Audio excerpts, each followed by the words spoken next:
సముద్రం మధ్యలో అత్యవసర పరిస్థితి వస్తే మన ప్రాణాలను కాపాడే ఆఖరి ఆశాకిరణం ఏంటో తెలుసా?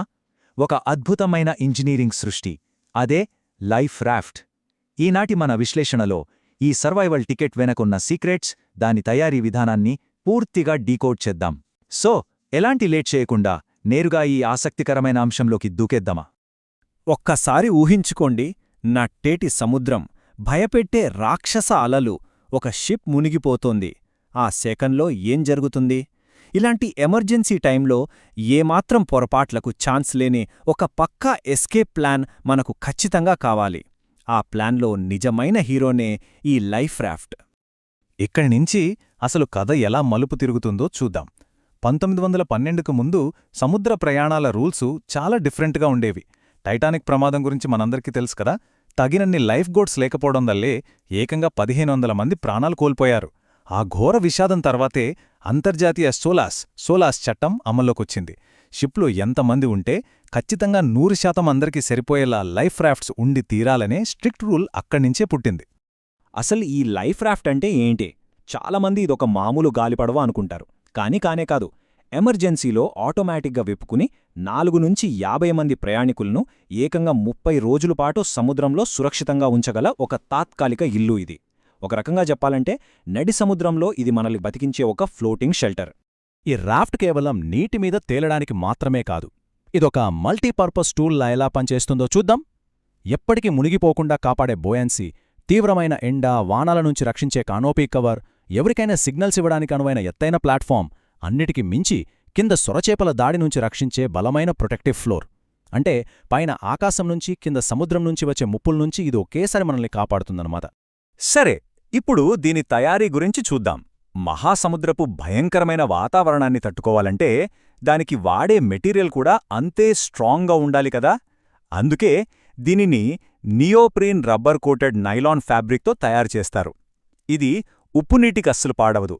అలాగే సూర్యుడు నుంచి వచ్చే డేంజరస్ యూవీ కిరణాలకు చెడిపోకుండా దశాబ్దాలపాటు నిలబడే అత్యంత కఠినమైన మెటీరియల్ ఇది. దీని మ్యానుఫ్యాక్చరింగ్ ప్రాసెస్ కూడా మైండ్ బ్లోయింగ్గా ఉంటుంది. స్టెప్ 1, కంప్యూటరైజ్డ్ కటింగ్ మిషన్తో ట్యూబులు, ఫ్లోరు, క్యానోపీని పర్ఫెక్ట్గా కట్ చేస్తారు. ఇక్కడొక ఇంట్రెస్టింగ్ ఫ్యాక్ట్ ఏంటంటే దీన్ని ఎక్కడా సూదిదారం పెట్టి కుట్టరు. అవును, మీరు విన్నది నిజమే. హై ఫ్రీక్వెన్సీ వెల్డింగ్తో ఫ్యాబ్రిక్ని కరిగించి జాయింట్ చేస్తారు. దీనివల్ల ఒక్క గాలిబుడుగ కూడా లీక్ అవ్వదు. ఆ తర్వాత ఆటో ఇన్ఫ్లేషన్ సిస్టమ్, దానికోసం ఒక 30 నుంచి 80 కిలోల కార్బన్ డయాక్సైడ్ సిలిండర్ని ఫిక్స్ చేస్తారు. ఈ స్లైడ్లో అత్యంత ఆసక్తికరమైన విషయం ఏంటంటే ఈ 5 టన్నుల సంఖ్య. వినడానికే ఆశ్చర్యంగా ఉంది కదా. ఇందాక మనం చెప్పుకున్న ఆ హై ఫ్రీక్వెన్సీ వెల్డింగ్ ద్వారా అతికించిన ఒక్కో జాయింట్ ఏకంగా 5 టన్నుల లాగుడును తట్టుకోగలదు. మహాసముద్రపు భీకరమైన అలలను రోజుల తరబడి తట్టుకోవాలంటే ఆ మాత్రం బలముండాల్సిందే మరి. Section 2, inside the survival kit, ప్రాణరక్షక సాధనాలు. ఆ waterproof lifeline bag open చేసి చూస్తే మన ప్రాణాలు నిలబెట్టే ప్రతి వస్తువు అందులో ఉంటుంది. మనిషికి 1.5 లీటర్ల తాగునీరు, ఫస్ట్ ఎయిడ్ కిట్, సముద్రంలో ఆ వాంతులు, వికారం తగ్గించే సీ సిక్నెస్ టాబ్లెట్స్. అంతేకాదండోయ్, రాత్రిపూట రెస్క్యూ టీంకి సిగ్నల్ ఇవ్వడానికి ఫ్లేయర్స్, ఆహారం కోసం ఒక ఫిషింగ్ కిట్, కత్తి, టార్చ్ లైట్, అలాగే తీవ్రమైన చలి నుంచి రక్షించే థర్మల్ ప్రొటెక్టివ్ ఎయిడ్స్. ఇలా ఈ కిట్లోని ప్రతి ఐటెం ఒక లైఫ్ సేవర్ లాంటిదే. ఇక్కడ ఈ 10,000 కిలోజోల్స్ అనే నంబర్ చూశారా? ఇదేంటి అనుకుంటున్నారా? ఆ సర్వైవల్ బ్యాగ్లో ఉండే హై ఎనర్జీ బిస్కెట్స్ ఇచ్చే క్యాలరీల శక్తి ఇది. కఠినమైన పరిస్థితుల్లో మన శరీరానికి అవసరమైన శక్తిని అందించి ఎన్నో రోజులపాటు ప్రాణాలు నిలబెట్టడంలో ఈ రేషన్స్ దే కీరోల్. మరి ఇంత పెద్ద రాఫ్టిని షిప్లో ఎక్కడ, ఎలా స్టోర్ చేస్తారు? చాలా సింపుల్. వాటన్నింటినీ జాగ్రత్తగా మడతపెట్టి వాక్యూమ్ ప్యాక్ చేసి ఒక ఫైబర్ గ్లాస్ క్యానిస్టర్లో గట్టిగా సీల్ చేసి షిప్ డెక్ పైన పెడతారు. అయితే లోపలున్న రబ్బర్ పాడవకుండా ఖచ్చితంగా ప్రతి 12 నెలలకొకసారి దీనికి సర్వీసింగ్ చేయించడమనేది చట్టబద్ధమైన రూల్. నెక్స్ట్ సెక్షన్, ప్రాణాలతో బయటపడటానికి 20 సెకండ్లు. ఈ ఆటోమేటిక్ సిస్టమ్ ఎంత ఫాస్ట్గా, ఎంత పక్కాగా పనిచేస్తుందో ఈ టైంలైన్ చూస్తే మీకే అర్థమవుతుంది. T0 సెకండ్స్ దగ్గర షిప్ ఒక 4 మీటర్లు మునిగిపోయిందనుకోండి. జస్ట్ ఒకే ఒక్క సెకండ్లో నీటి ఒత్తిడికి ఆటోమేటిక్గా హైడ్రోస్టాటిక్ రిలీజ్ యూనిట్ ట్రిగర్ అవుతుంది. 5వ సెకండ్కి క్యానిస్టర్ బయటకొస్తుంది. ఇక కరెక్ట్గా 20వ సెకండ్కి ఆ సిలిండర్ పేలి రాఫ్ట్ పూర్తిగా ఉబ్బిపోతుంది. ఒక్క పొరపాటు జరగడానికి కూడా వీల్లేని ఖచ్చితమైన వ్యవస్థ ఇది. ఓకే, దీని గురించి కొంచెం లోతుగా చూద్దాం. రాఫ్ట్ ఓపెన్ అయిన వెంటనే ప్రయాణికులు చేయాల్సిన పనులు కొన్ని ఉన్నాయి.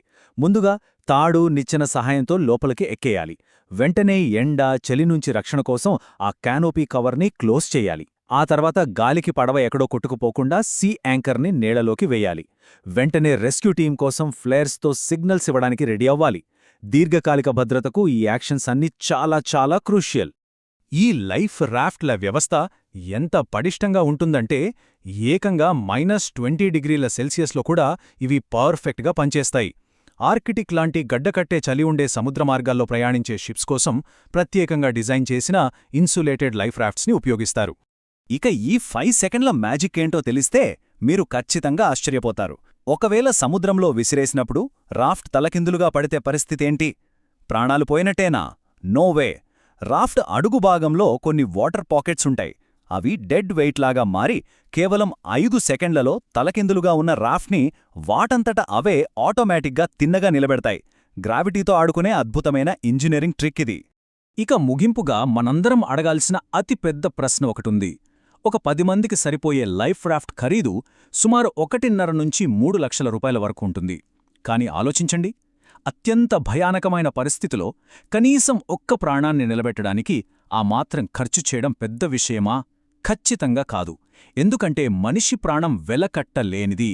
అలాంటి అమూల్యమైన ప్రాణాలకు దక్కే ఒక బెస్ట్ ఇన్సూరెన్స్ ఈ లైఫ్ రాఫ్ట్. ఈనాటి మన విశ్లేషణ మీకు ఎంతో ఇంట్రెస్టింగ్గా అనిపించిందని ఆశిస్తూ ఇలాంటి మరో మైండ్ బ్లోయింగ్ టాపిక్తో మళ్ళీ కలుద్దాం.